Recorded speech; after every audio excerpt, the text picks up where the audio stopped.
Jake Morrison stood at the large window of Haven's rest station, watching the stars.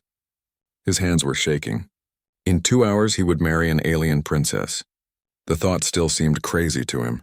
The space station floated between human and Zilani space. It was supposed to be neutral ground, but Jake could feel the tension everywhere. Human soldiers walked past Zilani warriors in the hallways. Both sides kept their hands near their weapons. "You don't have to do this," Admiral Kate Sullivan said behind him. Jake turned to face her. The Admiral was a tough woman who had fought in 3 border wars. Her gray hair was pulled back tight and her uniform was perfect. "Yes, I do," Jake said. "If I don't marry her, we go to war." "Millions of people will die," Kate frowned. "The Zilani think we're weak. They think this marriage proves it. Maybe we should show them how wrong they are." Jake shook his head. "Fighting won't solve anything. We've been shooting at each other for 20 years. Where has it gotten us?" The first contact with the Zilani had gone badly. A human exploration ship had accidentally damaged a Zilani holy site. The aliens had attacked without warning. Since then, both sides had been building up their fleets and waiting for someone to make the first move. "Sir," a young officer interrupted. "Princess Xylaveth has arrived." Jake's stomach twisted. He had only seen pictures of her. The Zilani were tall and thin with blue-gray skin. Their eyes were large and dark. They looked almost human, but different enough to make most people uncomfortable. Jake walked to the docking bay. A group of Zilani had gathered around their ship. They wore long robes in bright colors. Their ship was beautiful, covered in patterns that seemed to move in the light. Princess Xylaveth stepped out of the ship. She was taller than Jake expected, maybe 6.5 feet. Her skin was the color of a storm cloud, and her black hair fell to her shoulders. She wore a simple white robe with silver threading. Their eyes met across the docking bay. Jake felt something strange. She looked scared too. Counselor Threnkar, the Zilani military advisor, walked beside the princess. He was older, with scars across his face. His dark eyes studied Jake like he was looking at an enemy. "So this is the human," Threnkar said in accented English. "He looks weak." "Peace, Threnkar," Princess Xylaveth said. Her voice was soft but firm. "We are here to stop a war, not start one." Jake stepped forward and bowed the way his cultural advisor had taught him. "Your Highness." "I am honored to meet you." Princess Xylaveth looked surprised. She returned the bow in the human style. "The honor is mine, Jake Morrison." Admiral Kate led them to the conference room where the ceremony would take place. Representatives from both sides sat at a long table. The humans wore their dress uniforms. The Zilani wore ceremonial robes. Ben Carter, Jake's best friend, sat with the human group. He had tried to talk Jake out of this for weeks. "This is crazy, man," he had said. "You're marrying someone you've never met to stop a war that might not even happen." But Jake knew the war would happen. The border incidents were getting worse. Last month, a Zilani patrol had destroyed a human mining station. The humans had responded by attacking a Zilani supply convoy. Each side blamed the other for starting it. "Before we begin," Princess Xylaveth said, "I want to say something." She stood up, and everyone got quiet. "I know this marriage seems strange to both our peoples. We are doing this to prevent bloodshed, but I want it to be more than just politics." She looked at Jake. "I have studied human culture. You value choice and freedom. I want us to choose this together, not just accept it because we have to." Jake felt a warm feeling in his chest. "I agree, Your Highness. We may not know each other yet, but we can try to build something real." Threnkar made a noise of disgust. "Humans and their feelings. This is about survival, not love." "Maybe those things don't have to be separate," Jake said quietly. The ceremony was a mix of both cultures. Jake spoke vows in broken Zilani that he had learned in just 3 days. Princess Xylaveth promised to honor human customs in perfect English. When they joined hands, her skin felt warm and surprisingly soft. After they exchanged rings, there was a feast. Jake tried Zilani food for the first time. Some of it was delicious, some made him want to throw up. Princess Xylaveth laughed when she saw his face after tasting something that looked like purple jelly. "It's an acquired taste," she said. "Even some Zilani don't like it." "What is it?" Jake asked. "Fermented sea plants from our homeworld. It's supposed to bring good luck." Jake took another bite and tried not to make a face. "Well, we need all the luck we can get." As the evening went on, Jake noticed something strange. Every time someone explained human technology or customs to the Zilani, they seemed surprised. It was like they expected humans to be more primitive. During a break in the celebrations, Princess Xylaveth pulled Jake aside. "Can I ask you something?" "Of course, and why did you volunteer for this?" "You could have said no." Jake thought for a moment. "Because someone had to. And maybe because I think we're more alike than different." Princess Xylaveth studied his face. "You learned basic Zilani in 3 days. Our intelligence said humans were slow learners." "Your intelligence was wrong about a lot of things," Jake said. Something changed in her expression. "What do you mean?" "I mean, maybe both our peoples have been lying to each other.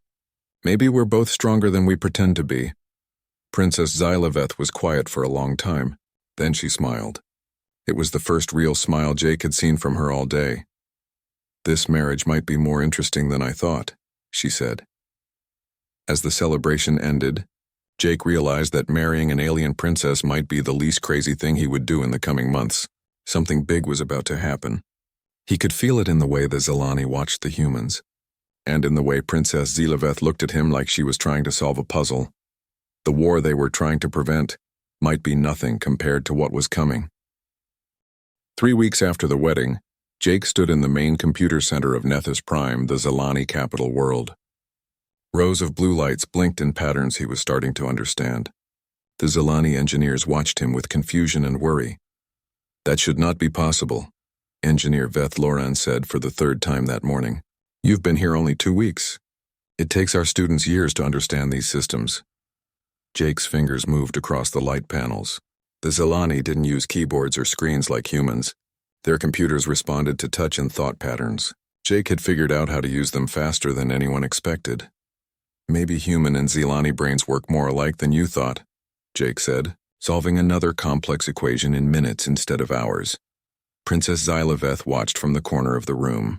She had been quiet since they arrived on her home world. Jake could tell something was bothering her. Later that evening, they sat in the palace gardens. Strange alien flowers glowed softly in the dark. The 2 moons of Nethys Prime cast silver light on everything. "You're upset about something," Jake said. Xylaveth picked at the grass beside her. "Before you came here, I studied human culture with Amy Walsh, your cultural advisor. She told me humans value individual choice above everything else. That's true. But you chose to marry me for the good of both our peoples. You put the group before yourself. That's very Zilani of you." Jake thought about this. "Maybe the difference between our peoples isn't as big as everyone thinks." "That's what worries me," Xylaveth said. "If we're so similar, why have we been fighting for 20 years? The next day, they traveled to Earth's diplomatic colony on New Geneva. Jake wanted to show Xylaveth human culture, just like she had shown him hers. Ben Carter met them at the spaceport. He had known Jake since college and wasn't trying to hide his concerns about the marriage. "You look different," Ben said as they walked through the busy human settlement. "How?" More confident. "Like you've figured something out." Amy Walsh joined them for dinner. She was a small woman with red hair who specialized in alien cultures. She had been helping Xylaveth understand human customs. "Princess," Amy said, "you seem troubled. Is everything all right?" Xylaveth put down her fork. Human food was still strange to her, but she was learning to like it. "Can I ask you something? When we first studied humans, our intelligence report said you were a young species, not very advanced. But everything I've seen here suggests otherwise." Amy and Ben exchanged looks. "What kind of things?" Amy asked carefully. "Jake learned our computer systems in days, not years. Your technology is different from ours, but not simpler.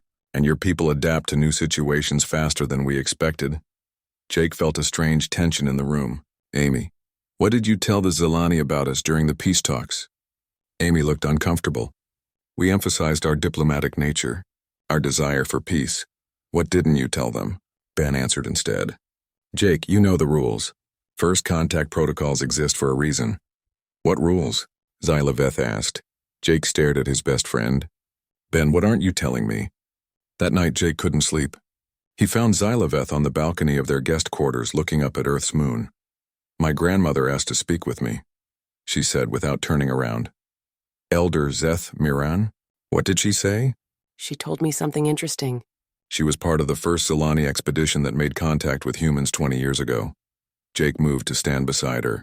"I thought that contact went badly because of an accident. That's what both our governments told everyone. But my grandmother says it was more complicated." Xylaveth finally looked at him. She says the human ship that damaged our holy site shouldn't have been able to escape our attack fleet. But it did.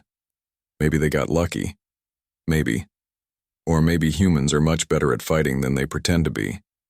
Jake felt cold despite the warm night air. What are you saying?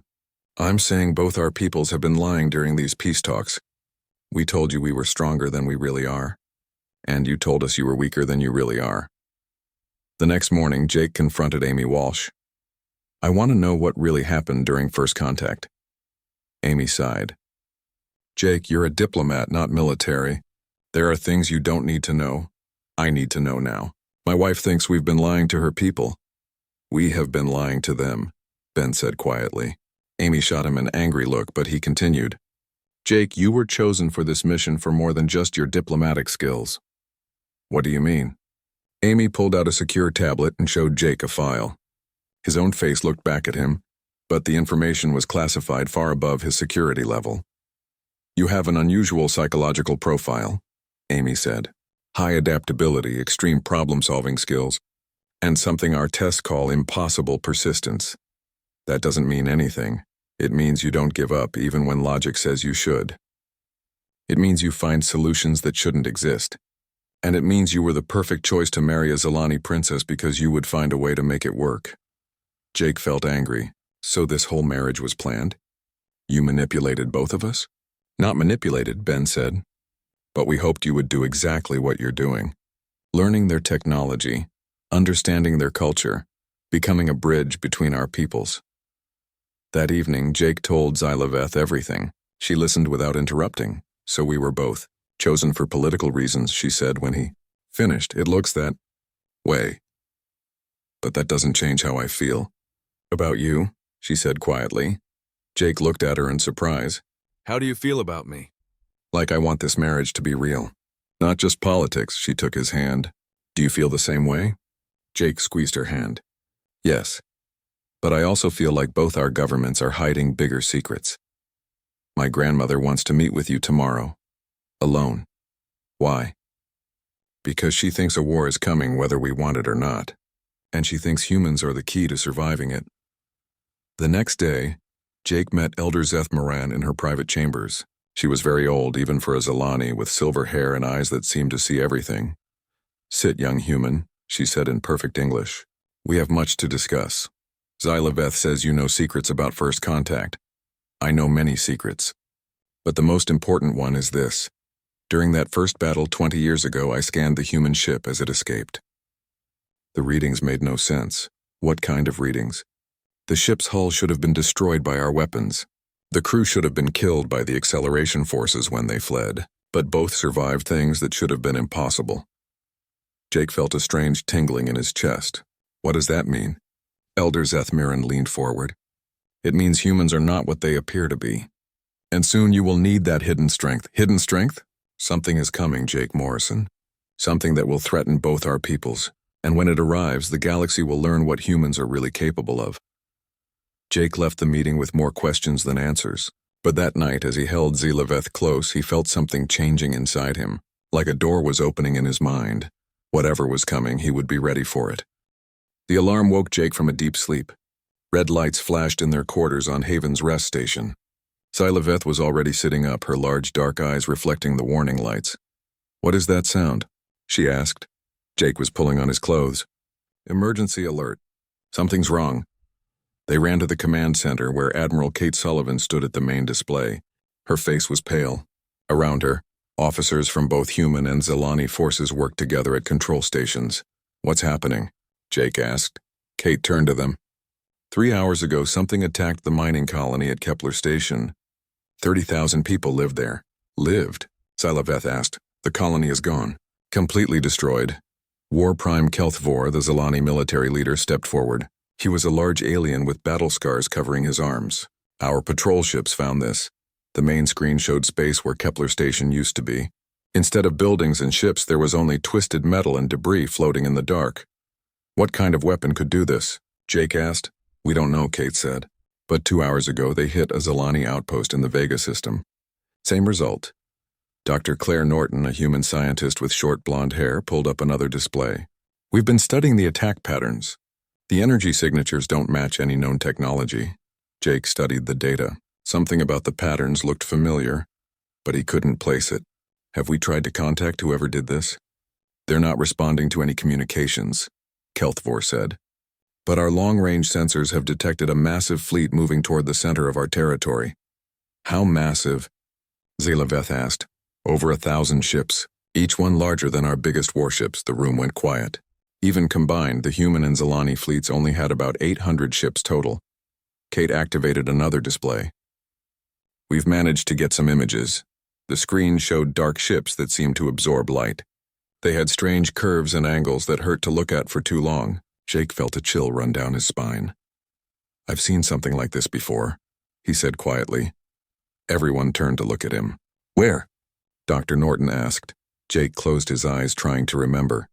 Ancient ruins on Mars. There were carvings on the walls. Ships that looked like these.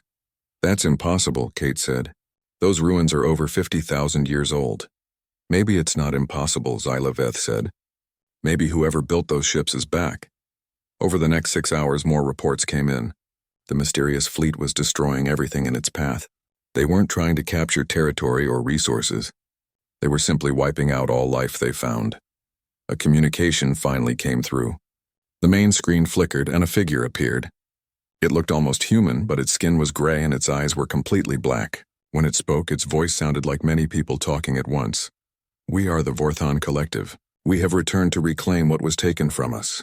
All organic life in this sector will be cleansed. Resistance is futile. The transmission ended. Vorthon, Jake whispered. I've heard that name before. Dr. Norton was already pulling up files. There are references to the Vorthon in some of the oldest human archaeological sites. They were described as ancient enemies who disappeared mysteriously. Well, they're back, Kelthvor said grimly, and our fleets can't stop them. Admiral Kate called for an emergency meeting. Representatives from both governments argued for hours about what to do. Some wanted to evacuate as many people as possible. Others wanted to make a last stand. We need more information, Jake said during a break in the discussions. Someone has to get close to their ships and figure out how they work. That's suicide, Ben Carter said. You saw what they did to Kepler Station. Not if we're smart about it. Zalaveth grabbed Jake's arm. You're thinking of volunteering, aren't you? Jake looked around the room at the worried faces. I'm the only one here who studied the ancient ruins. If there's a connection, I might be able to figure it out. Absolutely not, Kate said. You're too important to risk. I'm a diplomat who married an alien princess to stop a war. Now there's a bigger war coming and diplomacy won't stop it. That night, Jake couldn't sleep. He stood at the observation deck watching the stars. Zalaveth found him there. You're going anyway, aren't you? She said. I have to. Something about those ships, about the name Vorthon. It feels personal. Personal how? Jake touched the window. Like I've been preparing for this my whole life without knowing it. Zalaveth was quiet for a moment. My grandmother told me something before we left Nethys Prime. She said humans have a saying, still waters run deep. What does that mean? It means the quiet ones are often the most dangerous. The next morning, Jake presented his plan to the military leaders. He would take a small stealth ship and get close enough to scan one of the Vorthon vessels. The mission was dangerous, but it was their only chance to learn something useful. I'll go with him, Zalaveth announced. Absolutely not, Kelthvor said. You're the princess, and he's my husband. We go together or not at all. After more arguing, they agreed to let both of them go. Dr. Norton would monitor their mission from the command ship. They launched 6 hours later in a small human scout ship. Jake piloted while Zalaveth operated the sensors. The Vorthon fleet was 3 days away at maximum speed. Are you scared? Zalaveth asked as they flew through hyperspace. Terrified, Jake admitted, but also excited. Excited? Like I'm about to find out something important about myself. They dropped out of hyperspace at the edge of the Omega sector. The Vorthon fleet was spread across space like a dark cloud. Each ship was massive, easily 5 times larger than the biggest human or Zilani warships. Sensors are picking up energy readings unlike anything we've seen, Zalaveth reported. Jake studied the displays. But the patterns are familiar, like the carvings on Mars but more complex. They moved closer, staying hidden behind asteroid fields. Jake felt a strange sensation growing in his chest, like something was waking up inside him. Suddenly, alarms started blaring. A Vorthan ship had detected them and was moving to intercept. "We need to run," Xylaveth said. But Jake wasn't moving. He was staring at the approaching ship with an expression she'd never seen before.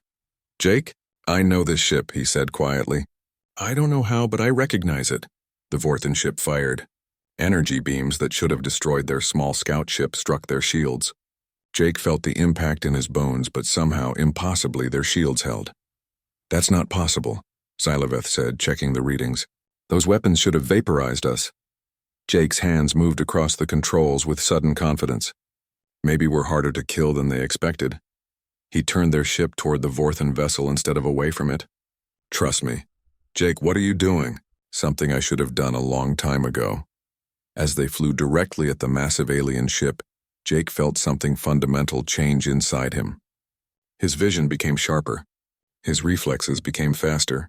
For the first time in his life, he felt like he was becoming who he was always meant to be. "Whatever happens next," he told Xylaveth, "I want you to know I love you." "I love you too," she whispered. "But Jake, you're starting to scare me." "Good," Jake said with a smile that didn't look entirely human anymore. "That means this might actually work." Jake's small scout ship flew straight into the docking bay of the massive Vorthan vessel. He should have been crushed by the impact, but somehow he managed to land perfectly. Xylaveth stared at him in shock. "How did you do that?" she asked. Jake looked at his hands. They weren't shaking anymore. "I don't know. It felt natural." The ship's sensors showed that the Vorthan vessel had atmosphere, but it was poisonous to both humans and Zalani. Jake started putting on his environmental suit, but something made him stop. "I don't think I need this," he said. "Jake, the air will kill you." "Maybe it won't." He opened the ship's door without his helmet. Xylaveth screamed his name, but Jake was already breathing the alien air. It burned his lungs for a moment, then his body adapted. The burning sensation faded. "That's impossible," Xylaveth whispered over the radio. She was still in her suit, watching him through the ship's cameras. Jake felt different. Stronger. His senses were sharper than they had ever been. He could hear sounds from all over the massive ship. He could smell things that should have been impossible to detect. "I'm going to explore," he told her. "Stay with the ship." "I'm coming with you." "No. Something's happening to me, and I don't know if it's safe." Jake walked through the dark corridors of the Vorthan ship. The walls were covered in symbols that hurt to look at, but somehow he could read them. They told the story of an ancient civilization that had tried to create perfect warriors. The corridors led to a massive central chamber. In the center was a figure sitting on a throne made of black metal. It looked human, but its skin was gray and its eyes were completely dark. When it spoke, its voice filled Jake's mind. "Welcome home, child of the experiment." "What are you?" Jake asked. "I am the collective voice, and you are what we have been searching for." Images flooded Jake's mind. He saw Earth 50,000 years ago, Vorthan ships landing and taking primitive humans, experiments that changed their DNA, the creation of super soldiers who could survive anything. "You made us," Jake said. "We improved you. But your ancestors rebelled. They escaped back to their world and hid what they had become. We have been sleeping, waiting for them to evolve enough to be useful again." Jake felt anger building inside him. "You enslaved my people. We elevated them. And now we need them again. The galaxy has become infected with weak organic life. We will cleanse it and rebuild with our perfect warriors." "I won't help you destroy innocent people," the collective voice laughed. "You have no choice. The awakening has begun. Soon you will lose your human consciousness and become what you were meant to be." Jake felt something fighting in his mind.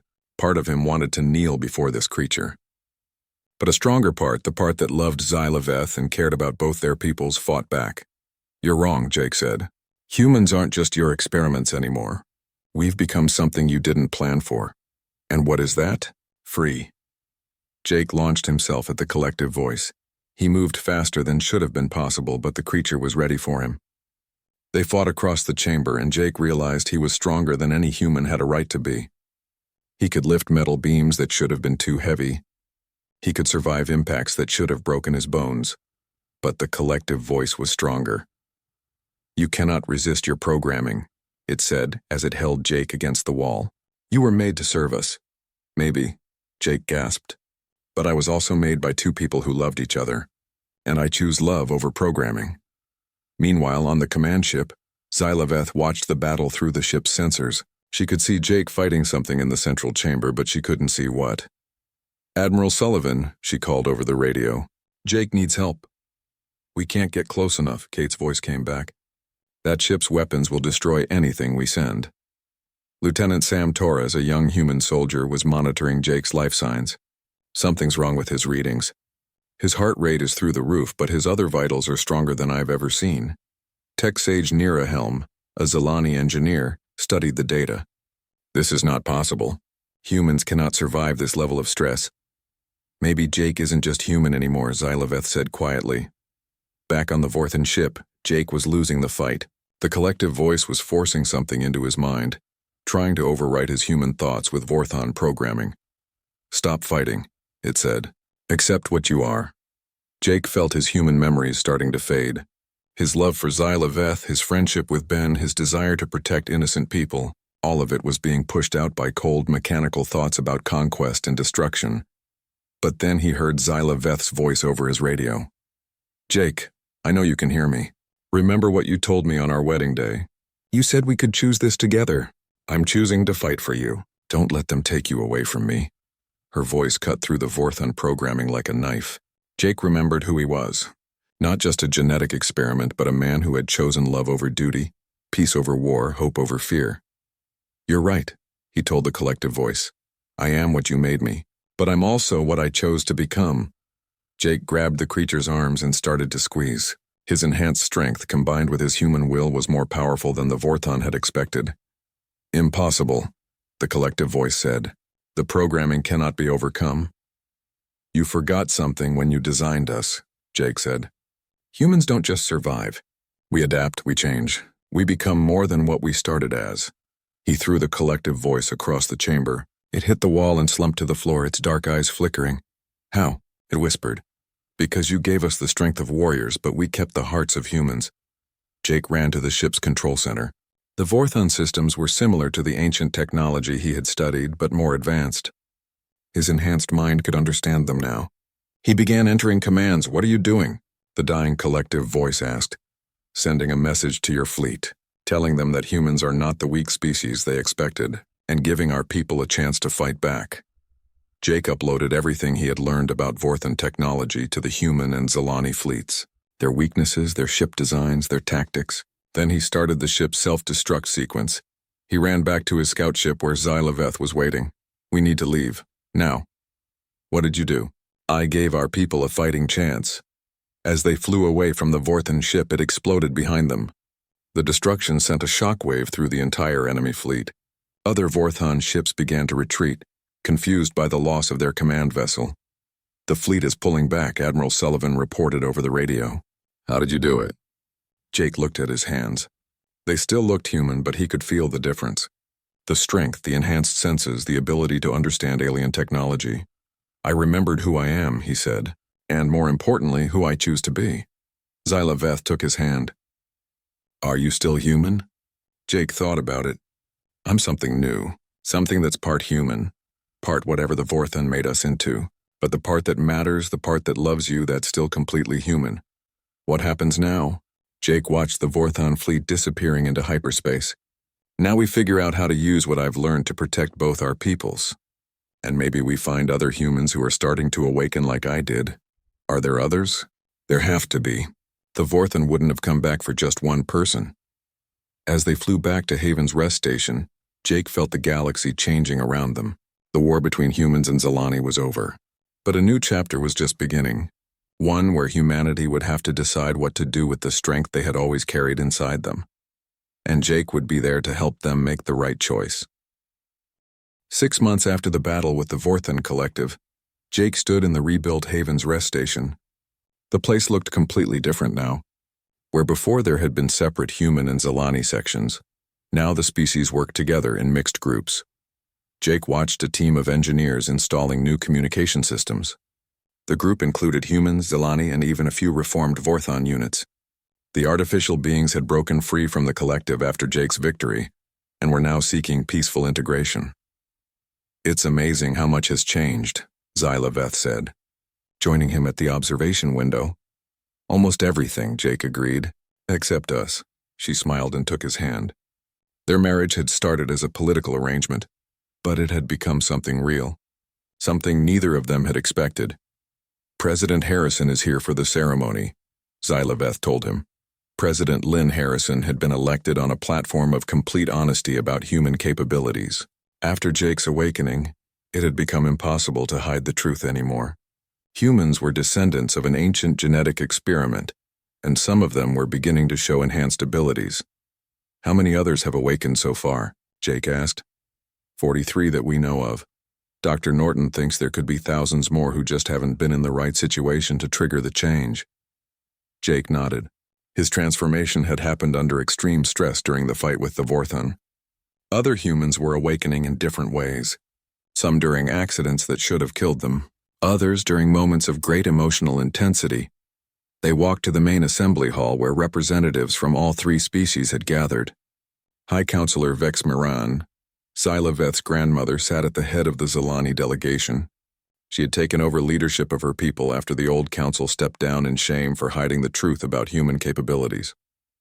Integration Unit Zara, one of the reformed Vorthon, sat with the artificial intelligence delegation. She looked almost human now, having chosen to modify her appearance for easier interaction with organic beings. "Are you ready for this?" Ben Carter asked, sitting down next to Jake. His old friend had been appointed as the human liaison for the new Tri-Species Council. "I think so," Jake said. "It still feels strange being the center of all this attention. You saved 2 civilizations and prevented a galactic war. You've earned the attention." Admiral Kate Sullivan called the assembly to order. "We're here today to formally establish the Tri-Species Alliance and to address the ongoing integration of awakened humans into our society." The discussions had been going on for months. What to do about humans who were developing superhuman abilities, how to handle the reformed Vorthon who wanted to live peacefully, how to prevent future conflicts between the species. "The first issue," President Harrison said, "is the Awakened Human Registry. We've identified several dozen individuals with enhanced capabilities, but we need guidelines for how they integrate into society." Jake stood up. "If I may, I'd like to speak about this." The room went quiet. Everyone knew that Jake's opinion carried special weight. He was the first awakened human, the one who had defeated the collective voice and the bridge between all three species. "I've spent the last 6 months learning to control my abilities," Jake said.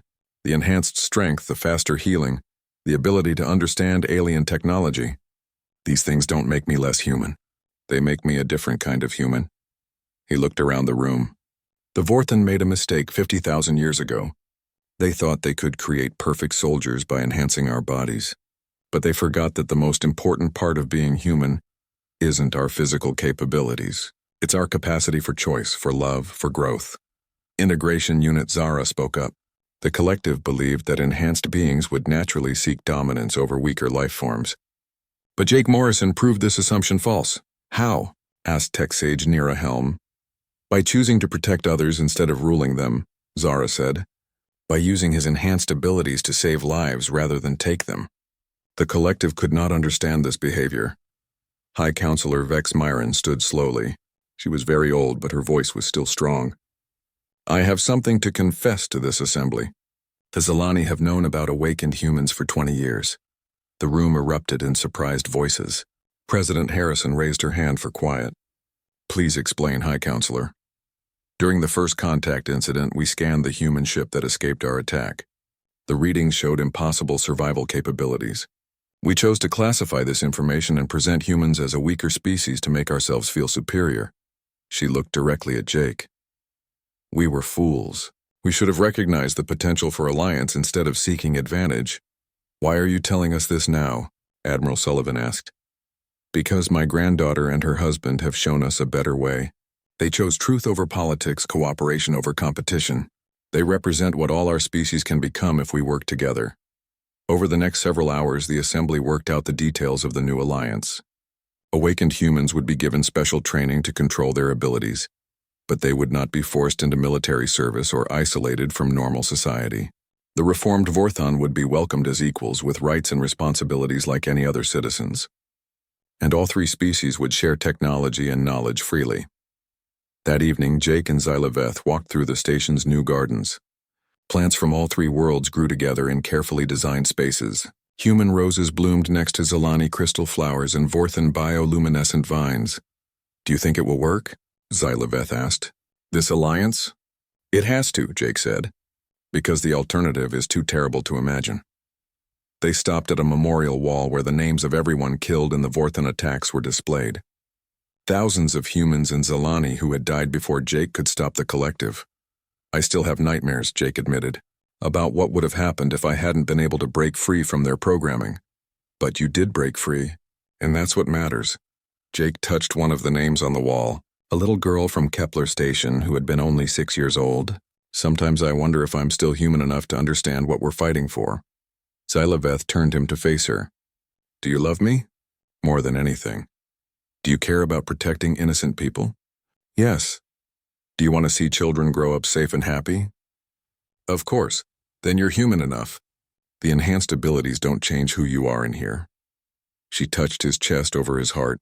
A month later, Jake and Xylaveth departed Haven's Rest on their first official mission as co-chairs of the Tri-Species Council. They were heading to the outer rim of the galaxy where long-range sensors had detected signs of other ancient Vorthan experiments. Dr. Norton thinks there could be dozens of species out there with modified genetics, Xylaveth said as their ship entered hyperspace. Then we'll find them and give them the same choice the Vorthan never gave us, Jake said. Freedom to choose their own path. Ben Carter, who was part of their exploration team, looked up from his engineering station. You know, when you first told me you were marrying an alien princess, I thought you'd lost your mind. What do you think now? Jake asked. I think you found exactly what the galaxy needed. As their ship flew toward unknown space, Jake felt a familiar sensation in his chest, the same feeling he'd had during his awakening, like doors opening in his mind. But this time it wasn't just about his own transformation. It was about the potential for all the species they might find. Xylaveth, he said. Yes? When we find these other species, we're going to tell them something the Vorthan never understood. What's that? Jake smiled as he watched the stars stream past their window. That being strong doesn't mean you have to be alone. That the greatest power isn't the ability to destroy your enemies. It's the ability to turn them into friends. Xylaveth squeezed his hand. And if they don't believe us? Then we'll show them, the same way you and I showed each other. One choice at a time, one act of trust at a time, until they understand that cooperation is stronger than conquest. As their ship disappeared into the vast unknown of space, Jake thought about all the species that might be waiting out there. Some probably thought they were alone in the universe. Others might believe they were destined to rule over weaker beings. But Jake and Xylaveth would teach them a different lesson. That the strongest bonds weren't forged by genetic engineering or military conquest.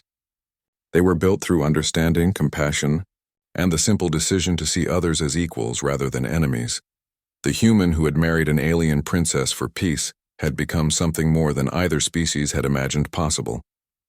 Not just a bridge between worlds, but a teacher of a new way forward. A way where strength served love instead of fear, where differences became opportunities instead of obstacles. And in a galaxy full of ancient secrets and hidden powers, perhaps that was the most revolutionary force of all.